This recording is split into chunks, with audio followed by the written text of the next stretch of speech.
Alhamdulillah hasil lumayan. Ini cuman baru sekali jala. Lokasinya Krung Baru, tepatnya di daerah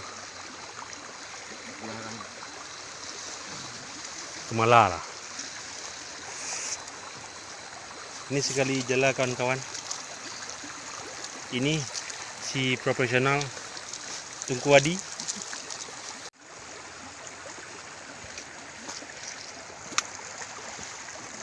Apa deh?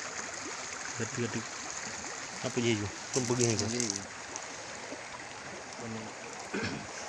Boleh lagi. Ya.